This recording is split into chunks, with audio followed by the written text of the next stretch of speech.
நம்ம சேனல்லேருந்து தொடர்ந்து அப்புறம் நீங்கள் வீடியோக்குள்ளே பார்க்க நினச்சிங்கன்னா இதுவரை நம்ம சேனலை சப்ஸ்கிரைப் பண்ணுங்க. சப்ஸ்கிரைப் பண்ணிங்க. கீழே பெல் சிம்பிள் இருக்கும், அதையும் கிளிக் பண்ணிங்க. வாங்க வீடியோக்குள்ளே போகலாம். அறிந்து உணர முடியாத அதிசயம் துயரம் என பல பக்கங்களோடு தன்னோடு சுமந்துள்ளது கோயம்பேடு பேருந்து நிலையம். இரவு நேரங்களில் பேருந்து நிலையத்தின் காத்திருப்போர் பகுதி முழுவதும் அவ்வளோ பேர் தங்கள் உறக்கத்திற்காக இடம் பிடித்திருக்கிறார்கள். உடலும் மனமும் மட்டுமே சுத்தமாக படுத்திருக்கிறார்கள். பல குடும்பங்களுக்கு அதுதான் வீடு. குழந்தைகள் முதல் முதியோர் வரை கோயம்பேடு பேருந்து நிலையத்திற்குள் இருக்கும் உலகம் சொல்லும் கதைகள் மனதை உருக வைப்பவை. வீட்டை காலி செய்து மொத்த பொருட்களையும் சாக்கு மூட்டையில் கொண்டு வந்திருந்த ஒருவர் தலைக்கு பக்கத்தில் வைத்து படுத்திருக்கிறார். மூட்டையை சந்தேகத்துடன் தட்டி பார்த்த காவலரிடம் குக்கர் என்கிறார்.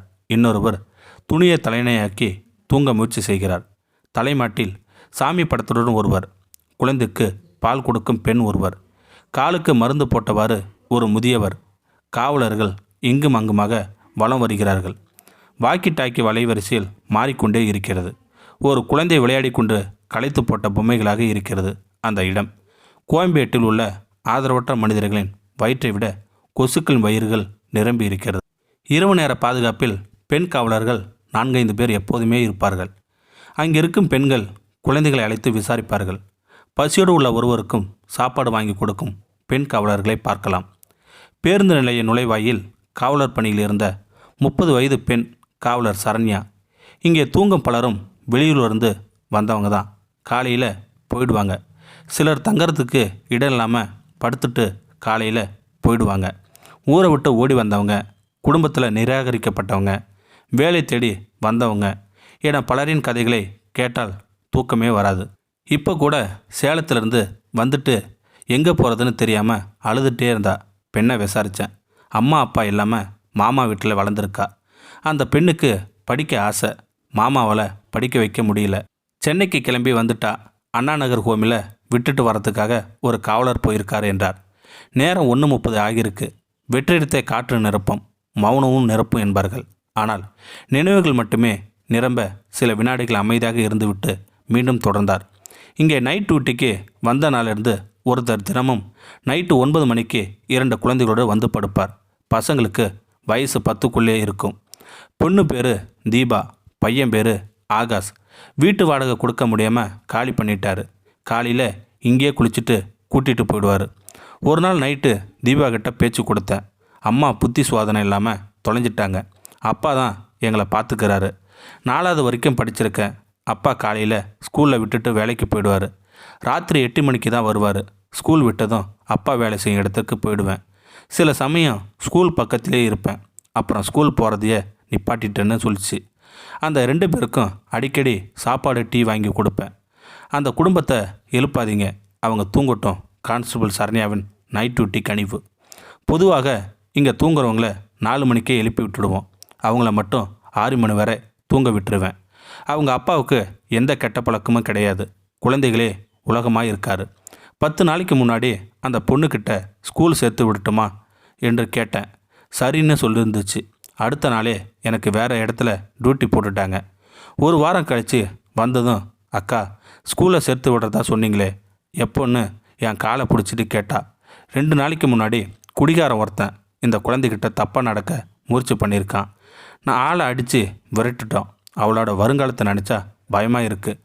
உங்களால் முடிஞ்சால் அந்த குழந்தைகளை ஹோமில் சேர்த்து விட முடியுமா? என் கண்கள் கலங்க அந்த குழந்தைகளை படுத்திருந்த இடத்துக்கு அழைத்து சென்றார்.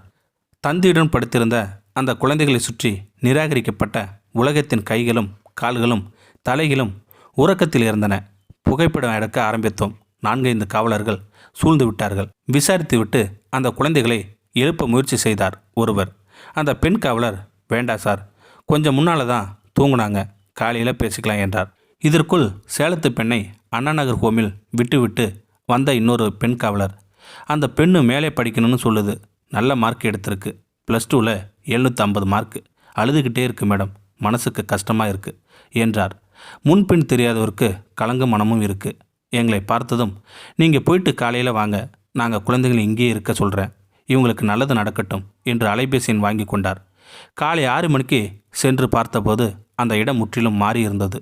இரவு கோலங்கள் கலைந்து பரபரப்புடன் இருந்தது. அந்த பெண் காவலரை சந்தித்தோம். குழந்தைகள் இருந்த இடத்திற்கு அழைத்து சென்றார். அவரை பார்த்ததும் குழந்தைகள் ஓடி வந்து கட்டி கொண்டார்கள். வாங்க டீ சாப்பிடலாம் என அழைத்து சென்றார். நாங்கள் அப்பாவிடம் பேச்சு கொடுத்தோம். எனக்கு ஊர் பண்ருட்டி சார். மனைவிக்கு மனநிலை சரியில்லாமல் போயிடுச்சு. ஊரில் நிரந்தரமான வேலை இல்லை. 3 வருஷத்துக்கு முன்னாடி குழந்தைகளோடு சென்னைக்கு வந்துட்டேன். கொத்தனார் வேலை செய்கிறேன். வீடு பிடிச்சா வாடகை கொடுக்குற அளவுக்கு வருமானம் இல்லை. குழந்தைகளை விட்டுட்டு என்னால் இருக்க முடியாது சார். எனக்கு எல்லாமே அவங்க தான். ஆனால் அவங்க எதிர்காலத்தை நினச்சா பயமாக இருக்குது. அதனால் நல்ல இடம் பார்த்து சேர்த்து விடுங்க சார். அவங்க நல்லா இருக்கணும். எங்கே போனாலும் ஆதார் கார்டு, ரேஷன் கார்டு கேட்குறாங்க. என்கிட்ட எதுவுமே இல்லை என்று கலங்குகிறார் அவர். டீ வாங்கி கொண்டு வந்த குழந்தைகளை முகங்களில் அவ்வளவு சிரிப்பு. பெண் காவலர் அந்த குழந்தைகளிடம் ஹாஸ்டலில் சேர்த்து விடட்டுமா, ஸ்கூலுக்கு போகிறீங்களா என கேட்டதும் மகிழ்ச்சியோடு தலையாட்டுகிறார்கள். இருவரையும் நிகழ்ச்சியோடு அணைத்துக் கொள்கிறார். போட்டோ எடுக்கலாம் என்றதும் காண கிடைக்காத அற்புதமான புன்னகையோடு கேமராவுக்கு முன்பு வருகிறார்கள். குழந்தைகள் நலன் கருதி படங்கள் தவிர்க்கப்பட்டுள்ளன. எம்எம்டி சிக்னலுக்கு பின்னால் இருக்கும் கங்கை அம்மன் கோயில்தான் இவர்கள் பகல் நேர அடைக்கலம். கோயிலுக்கு எதிரே இருந்த கட்டிடத்தின் சுவருக்கு அருகே குழந்தைகளின் துணி மூட்டைகளே இருந்தன. பக்கத்தில் பாதிய கட்டிய நிலையில் ஒரு கட்டிடம். கோயில் வாசலிருந்து பூக்கார பெண்மணி 5-6 வருஷமாக இங்கே தான் இருக்காங்க. பகல் நேரத்தில் நாங்கள் தான் பார்த்துப்போம். பிள்ளைங்களோடு அப்பா இந்த கட்டடத்தை தான் கொத்தனாராக வேலை பார்க்குறாரு. உங்களால் அந்த குழந்தைக்கு நல்லது நடந்தால் புண்ணியமாக போகும் என்றார் சந்தோஷத்துடன். குழந்தைகளின் அப்பா ஒரு அட்டை பெட்டியை எடுத்து வந்தார். என்னவென்று பார்த்தால் 2 கோழிகள்.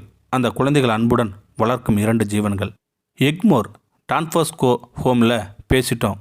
2 நாளில் பள்ளிக்கூடமும் போயிடலாம். படித்து என்ன ஆக போகிறீங்க என்ற கேட்டதும் அந்த போலீஸ் அக்கா மாதிரி நாங்களும் போலீஸாகி எல்லோருக்கும் ஹெல்ப் பண்ணுவோம் என்கிறார்கள் இருவரும். உலகின் அதிசிறந்த மந்திர வார்த்தை லைஃப் இஸ் பியூட்டிஃபுல். இந்த வீடியோ உங்களுக்கு பிடிச்சிருந்தா கமெண்ட் பாக்ஸில் கமெண்ட் பண்ணுங்கள். கூட உங்கள் ஃப்ரெண்ட்ஸுக்கு ஷேர் பண்ணுங்கள். இதுவரை நம்ம சேனலை சப்ஸ்கிரைப் பண்ணுங்க. சப்ஸ்கிரைப் பண்ணுங்கள். கீழே பெல் சிம்பல் இருக்கும், அதையும் கிளிக் பண்ணுங்கள். தேங்க்யூ ஃபார் வாட்சிங்.